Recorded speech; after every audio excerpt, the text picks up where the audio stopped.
Kamehameha से भी ज्यादा पावरफुल अगर कोई अटैक है तो वो है स्पिरिट बॉम्ब। तो गाइज आज हम स्पिरिट बॉम्ब के इवोल्यूशंस देखने वाले हैं। सबसे छोटे स्पिरिट बॉम्ब से लेकर सबसे ज्यादा बड़े स्पिरिट बॉम्ब को हम देखने वाले हैं, वो भी वीडियो प्रूफ के साथ। तो गाइज यहाँ से वीडियो को एंड तक देखो और लास्ट में कमेंट करो कि सबसे ज्यादा अच्छा स्पिरिट बॉम्ब कौन सा था। तो वीडियो शुरू करते हैं, let's go. Number 11, smallest and first evolution of spirit bomb. Goku दो टाइप्स के स्पिरिट बॉम्ब यूज कर सकता है। एक तो वो खुद का बनाया हुआ स्पिरिट बॉम्ब यूज कर सकता है अटैक करने के लिए, और दूसरा स्पिरिट बॉम्ब वो लोगों के जरिए लोगों की पावर को लेकर स्पिरिट बॉम्ब को बना सकता है। जब गोकू रेडिज के साथ मर जाता है पिक्लो के स्पेशल बीम कैनन की वजह से, तब गोकू मरने के बाद किंग काई के प्लेनेट पर स्पिरिट बॉम्ब की ट्रेनिंग लेता है। किंग काई की वजह से गोकू अपना पहला स्पिरिट बॉम्ब बना पाता है। गोकू अपना पहला स्पिरिट बॉम्ब बनाने के लिए किंग काई के प्लेनेट की एनर्जी को अपने अंदर अब्सॉर्ब करता है और फिर किंग काई कहते हैं कि उस एनर्जी को एक बॉल में कन्वर्ट कर दो, और इसके बाद गोकू फाइनली अपना पहला स्पिरिट बॉम्ब बना लेता है।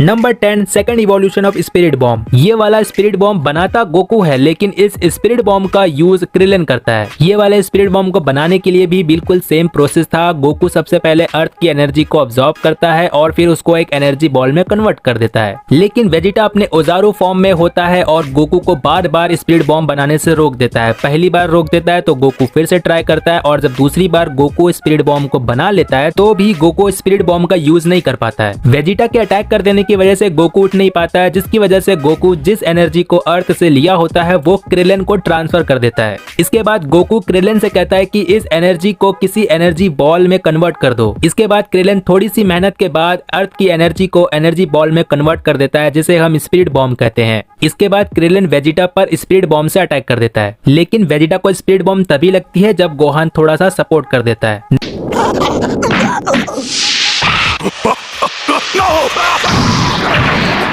Number 9, third evolution of spirit bomb. ये वाला स्पिरिट बॉम्ब ड्रैगन बॉल जी वर्ल्ड स्ट्रॉन्गेस्ट मूवी का है। इस मूवी के अंदर एक पागल साइंटिस्ट होता है जो कि अपने दिमाग का इस्तेमाल करता है और एक रोबोट में कन्वर्ट हो जाता है। मेरा मतलब ये है कि उस रोबोट को साइंटिस्ट का दिमाग चलाता है। गोकू यहाँ पर भी बिल्कुल सेम प्रोसेस का इस्तेमाल करता है। अर्थ की एनर्जी को एनर्जी बॉल में कन्वर्ट करके स्पिरिट बॉम्ब को बना देता है, और ये स्पिरिट बॉम्ब देखो कितना पावरफुल होता है।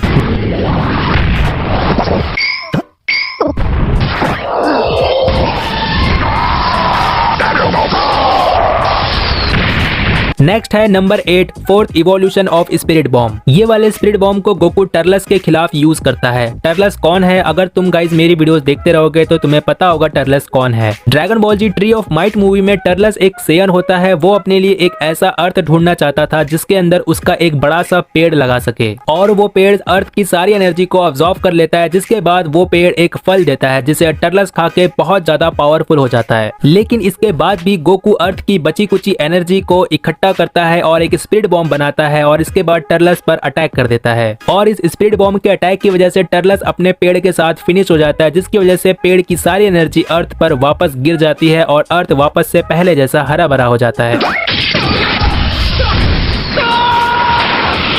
नेक्स्ट है number 7, fifth evolution of spirit bomb. ये वाले स्पिरिट बॉम्ब को गोकू नामेक प्लेनेट पर फ्रीजा के अगेंस्ट यूज करता है। फ्रीजा के टाइम पर ये वाला स्पिरिट बॉम्ब बहुत ज्यादा बड़ा होता है। स्पिरिट बॉम्ब इतना ज्यादा बड़ा इसीलिए होता है क्योंकि इसमें सिर्फ नामेक प्लेनेट की एनर्जी नहीं होती है, बल्कि 2-3 प्लैनेट्स की एनर्जी और होती है, जिसकी वजह से ये स्पिरिट बॉम्ब बहुत ज्यादा बड़ा बनता है। लेकिन गाइज स्पिरिट बॉम्ब बनाते वक्त फ्रीजा के टाइम पर गोकू ने अपने बॉडी में एनर्जी को अब्सॉर्ब किए बिना स्पिरिट बॉम्ब को क्रिएट किया था। यहाँ पर एक नहीं 2-3 अर्थ की एनर्जी होती है, जिसकी वजह से गोकू अर्थ की एनर्जी को नहीं ले पाता है, क्योंकि एनर्जी बहुत ज्यादा होती है, इसीलिए वो सीधा स्पिरिट बॉम्ब को क्रिएट कर देता है। फ्रीजा के टाइम पर भी गोकू को स्पिरिट बॉम्ब बनाने में बहुत ज्यादा प्रॉब्लम आती है, क्योंकि फ्रीजा बार बार गोकू को स्पिरिट बॉम्ब बनाने से रोक देता है। इसीलिए गोहान और क्रिलन पिक्लो को थोड़ी सी एनर्जी देते हैं, जिसकी वजह से पिक्लो थोड़ी देर तक फ्रीजा को संभाल लेता है। फ्रीजा गुस्से में आकर नामेक प्लेनेट को खत्म करने वाला होता है, लेकिन तब तक गोकू का स्पिरिट बॉम्ब बन चुका होता है, जिसकी वजह से गोकू अपने स्पिरिट बॉम्ब से फ्रीजा पर अटैक कर देता है। No!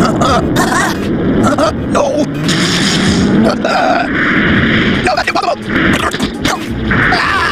नेक्स्ट है number 6 evolution of spirit bomb. ये वाले स्पिरिट बॉम्ब को Goku Dragon Ball Z Lord Slug movie के अंदर यूज करता है। ये वाले स्पिरिट बॉम्ब के अंदर कुछ खास नहीं रहता है। गोकू सेम प्रोसेस इस्तेमाल करता है, अर्थ की एनर्जी को अब्सॉर्ब करता है और एक एनर्जी बॉल को कन्वर्ट करके स्पिरिट बॉम्ब का इस्तेमाल करता है। ये वाला स्पिरिट बॉम्ब गोकू थोड़ा सा अलग तरीके से स्पिरिट बॉम्ब को क्रिएट करता है, क्योंकि इसमें सन की भी एनर्जी होती है, बाकी सब कुछ सेम ही होता है।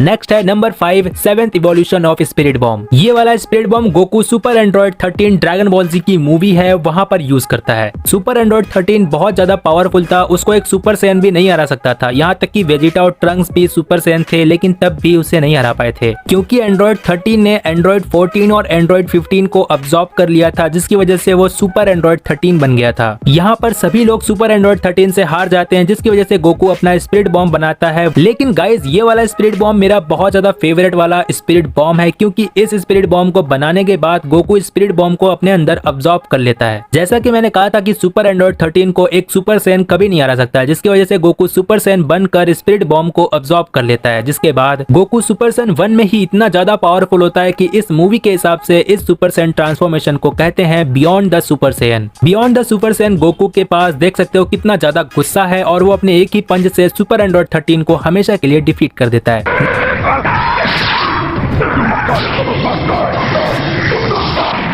नेक्स्ट है number 4 8th evolution of spirit bomb. ये वाला स्पिरिट बॉम्ब गोकू किड बू के अगेंस्ट यूज करता है बू सागा के अंदर। ये वाला स्पिरिट बॉम्ब बहुत ज्यादा पावरफुल होता है, क्योंकि यहाँ पर गोकू अर्थ की एनर्जी का इस्तेमाल स्पिरिट बॉम्ब को बनाने के लिए नहीं करता है, क्योंकि इस स्पिरिट बॉम्ब को बनाने के लिए सबसे पहले जी फाइटर्स अपनी एनर्जी को देते हैं, और इसके बाद धीरे धीरे करके बाकी सब तुम्हें पता ही है कि कैसे मिस्टर सेचन ने सभी को कहा कि अपनी एनर्जी अपने हाथों को आसमान की तरफ करके सभी अपनी एनर्जी दो, तब जाकर किड बू को हराने के लिए गोकू स्पिरिट बॉम्ब बना पाता है। और इसके बाद गोकू अपने स्पिरिट बॉम्ब से किड बू को हमेशा के लिए डिफीट कर देता है।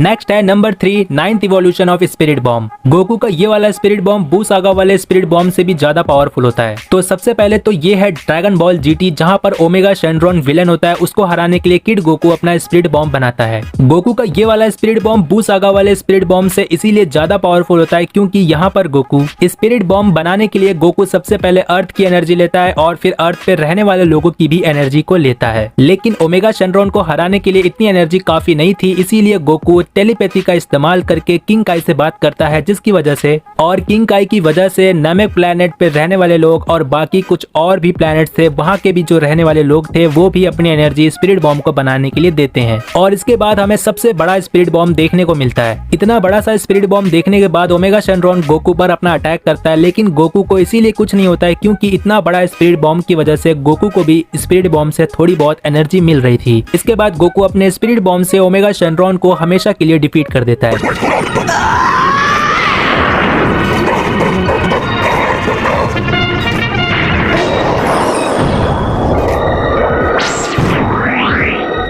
नेक्स्ट है number 2 10th evolution of spirit bomb. ये वाला स्पिरिट बॉम्ब फ्यूचर टाइमलाइन में ट्रंक्स और ज़मासु के बीच में जब फाइट हो रही थी, तब जाकर इस स्पिरिट बॉम्ब को बनाया गया था। ये वाला स्पिरिट बॉम्ब बहुत ही अलग तरीके से बना है। मेरा मतलब ये है कि इस स्पिरिट बॉम्ब को बनाने के लिए कोई भी नहीं था, बस ये स्पिरिट बॉम्ब खुद ब खुद तैयार हो गया था। लेकिन ये वाला स्पिरिट बॉम्ब बना कैसे? तो उस वक्त अर्थ पर बहुत ही कम लोग बचे थे, उन्हीं की वजह से, उनकी अच्छाई की वजह से उनके अंदर से एनर्जी निकल रही थी, और वो एनर्जी से स्पिरिट बॉम्ब बन चुका था। ये वाला स्पिरिट बॉम्ब इतना ज्यादा पावरफुल नहीं था कि वो ज़मासु को हरा सके। इसीलिए प्लस पॉइंट ये होता है कि गोकू वेजिटा अपनी पावर ट्रंक्स को देते हैं, और फिर ट्रंक्स स्पिरिट बॉम्ब को अब्सॉर्ब करके अपनी तलवार को बड़ा कर लेता है, और फिर ज़मासु का क्या होता है वो सभी को पता है।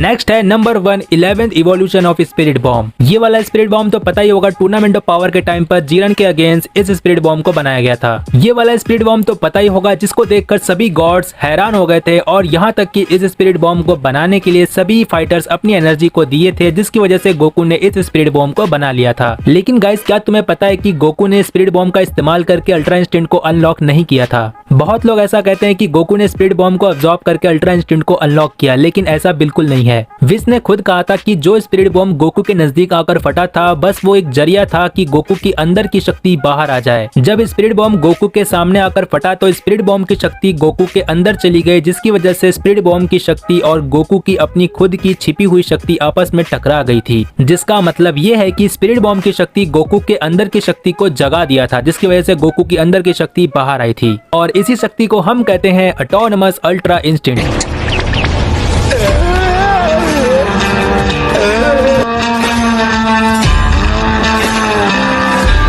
गोकू ने अभी तक जितनी बार भी स्पिरिट बॉम्ब का इस्तेमाल किया है, शायद से हमने सभी स्पिरिट बॉम्ब को बनते हुए देख लिया है, वो भी इवोल्यूशंस के साथ। तो गाइज अब कमेंट करो कि तुम्हारा फेवरेट स्पिरिट बॉम्ब कौन सा था, और अगर कोई क्वेश्चन है, कोई डाउट है, तो उसे कमेंट कर दो, मैं उस पर शॉर्ट वीडियो बना दूंगा, या जैसा रहेगा मैं उस पर लॉन्ग वीडियो बना दूंगा। तो गाइज बस आज के लिए इतना ही। वीडियो को लाइक कर दो, चैनल पर नए हो तो सब्सक्राइब कर दो, चैनल के साथ बने रहना, सपोर्ट करते रहना। मैं मिलता हूँ किसी और ड्रैगन बॉल वीडियो के साथ, तब तक के लिए बाय बाय।